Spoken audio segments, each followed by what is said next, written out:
2-3 سال پہلے جب خان صاحب کی حکومت گرائی گئی اور اس ٹائم پہ حکومت آئی، مجھے یاد ہے جب 2023 کے بجٹ میں یہ بات ہوتی تھی اور ہم کہتے تھے ان کو کہ آپ نے کیا کیا اتنے عرصے میں، اور یہی بات کرتے تھے کہ جی ہمیں تو جو اکانومی دی گئی ہے تو وہ تو وینٹیلیٹر پہ تھی اور ہم یہ کوشش کر رہے ہیں کہ اس کو بچائیں. پھر 24 میں بھی ان کی یہی بات ہوتی تھی، 25 میں بھی یہی بات کرتے تھے. ہم اس بات سے تنگ آ گئے تھے، تو ہم نے ان کو کہا 25 میں کہ خان صاحب تو پچھلے 3 سال سے جیل میں ہیں اور آپ لوگ کہہ رہے ہیں کہ جی یہ خان صاحب کی وجہ سے یہ سارا ہو رہا ہے اس ملک کے ساتھ. تو دیکھیں بات یہ ہے کہ ایسی چیزوں کو سننا چاہیے، حکومت کو دیکھنا چاہیے کہ وہ اس ملک کے ساتھ کیا کر رہے ہیں. اور تنگ آ کے پھر انہوں نے اس ٹائم پہ پچھلے سال ایک پروگرام اناؤنس کیا، اڑان پاکستان. اس اڑان پاکستان کو ہم نے دیکھ کے اور دنیا کی جتنی بھی میڈیا یا اکانومسٹ ہے وہ دیکھ کے وہ بھی حیران پریشان. اور اس میں سب سے پہلی چیز جو دی گئی کہ ایک ملک جس کا ایف ڈی آئی جو ہے وہ 1.5 بلین ڈالر سے اوپر نہیں گیا سالانہ، اس میں انہوں نے کلیم کیا کہ جی ہم 30 بلین ڈالر لے کر آئیں گے اگلے 2-3 سال میں. تو آج میں پھر ان سے پوچھتا ہوں کہ وہ جو آپ نے وعدے کیے تھے 30 بلین ڈالر والے، وہ پیسے کدھر ہیں؟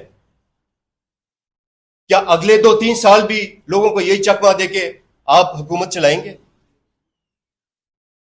دوسری بات یہ ہے کہ پاکستان میں نوکری تو نہیں ہے، لوگ چھوڑ کر جا رہے ہیں.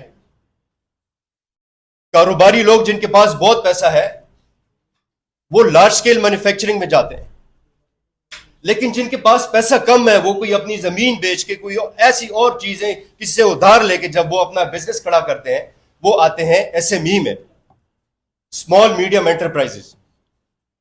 اب اسمال میڈیم انٹرپرائزز کو حکومت کی طرف سے کچھ نہ کچھ انسینٹیوز ہوتے ہیں، ان کے اوپر کوئی ٹیکس کم ہوتا ہے، ان کی بجلی میں ان کو تھوڑے بہت کہیں چھوٹ مل جاتا ہے، ان کے فائنینسنگ میں ان کو ہیلپ دی جاتی ہے. اب آپ سوچیں کہ پچھلے کئی سالوں سے اس کی لمٹ جو ایس ایم ای کی لمٹ ہے وہ 25 کروڑ ہے، اور ڈالر ریٹ اس ٹائم پہ جب 100 روپیہ تھا، اب ڈالر ریٹ کیا ہے؟ ابھی بھی وہ 25 کروڑ ہی ہے. اور اس سے زیادہ جو سمجھ بات میں نہیں آتی وہ یہ ہے کہ جو ایس ایم ای جو ادارہ ہے ان کے جو اپنا لمٹ ہے وہ 80 کروڑ ہے، اور ایف بی آر نے اپنا لمٹ 25 رکھا ہوا ہے، 25 کروڑ.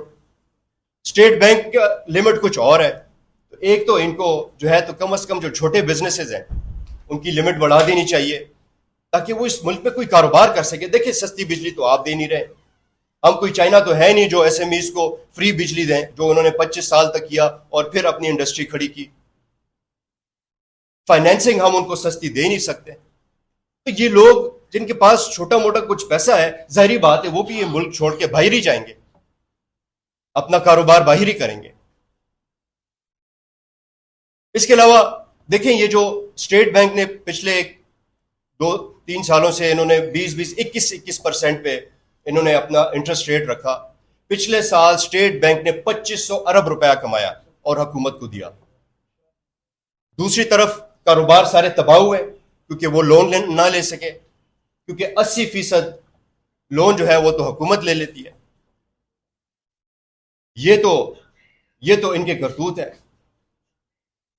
اور اس کے علاوہ ہمارے ملک میں آپ دیکھیں لٹیگیشن، جتنے بھی ہمارے کورٹس ہیں آپ کو پتہ ہے کتنے لاکھوں کیسز، اور یہ میں صرف کاروباری نہیں وہ سارے ہوں گے، لیکن 3300 ارب روپیہ کی لٹیگیشن جو ہے تو وہ کورٹس میں ہے، ایف بی آر سے ریلیٹڈ، ٹیکس سے ریلیٹڈ، گورنمنٹ سے ریلیٹڈ. تو کاروباری لوگ جو ہیں وہ اپنا چھوٹا موٹا پیسہ کما کے کبھی ریفنڈز میں تو کبھی لٹیگیشن میں، ان کے پاس تو کوئی ایکویٹی نہیں ہے، فائنینسنگ مہنگی ہے. اور ابھی ادھر بات ہوئی، اسامہ بھائی نے بات کی کہ یہ جو شوگر ملوں کے ساتھ اور یہ سارا کچھ ہو رہا ہے، گروورز کے اوپر بات ہوئی. فوڈ سیکیورٹی پاکستان کا ایک بہت بڑا مسئلہ ہے، اور آپ سب کو پتا ہوگا کہ ہم 100 فوڈ انسیکیورٹی میں ہم 109 نمبر پہ آتے ہیں. جو گلوبل ہنگر انڈیکس ہے اس میں ہم 109 نمبر پہ آتے ہیں 127 ملکوں میں سے. تو ہماری فوڈ سیکیورٹی جو ہماری منسٹری ہے ان کا تو ایک ہی کام ہے کہ جی ہم نے شوگر کو امپورٹ کرنا ہے یا ایکسپورٹ کرنا ہے. انہوں نے صرف یہ کام کرنے ہیں جو بڑے بڑے انڈسٹریز ہیں, لیکن انہوں نے یہ نہیں دیکھنا کہ ہمارے لوگوں کو ہم نے کیا چیز مہیا کرنی ہے یا نہیں کرنی, جو کھانے پینے کی چیزیں ہیں, جو اصل چیزیں ہیں. تو آخر میں بس ایک بات پہ ٹچ کروں گا, مجھے پتا ہے آپ لوگ بھی کافی دیر سے بیٹھے ہیں. بس آخری بات میں یہ کروں گا کہ دیکھیں یہ پچھلے 2-3 سالوں سے جو انکم ٹیکس پہ انکم ٹیکس بڑھتا جا رہا ہے, ٹرن اوور ٹیکس ادھر بات ہوئی, سیلز ٹیکس, فردر ٹیکس, ہر چیز بڑھتی جا رہی ہے. دیکھیے دنیا میں کوئی بھی اکانومسٹ ہو نا وہ یہ آپ کو بتائے کہ جب بھی آپ ٹیکس پڑھاتے ہیں تو اس سے اگلے 2-3 سال تک آپ کی جو ٹیکس ریونیو ہے نا وہ آٹومیٹکلی کم ہو جاتی ہے, کیونکہ آپ کی کھپت کم ہو جاتی ہے, آپ کے کاروبار کی والیوم کم ہو جاتے ہیں, تو ٹیکس کو کم کرنا ہوتا ہے. تو اس پہ حکومت کوئی کہیں ایگزیمشن اگر دے ہوئی تو وہ بھی پھر آگے لوگوں کو کچھ ملتا نہیں ہے اور نہ ریفنڈس وغیرہ ملتے ہیں. میں ادھر ہی اپنے باتوں کو کنکلوڈ کر کے آپ سب کا دوبارہ سے شکریہ ادا کرتا ہوں.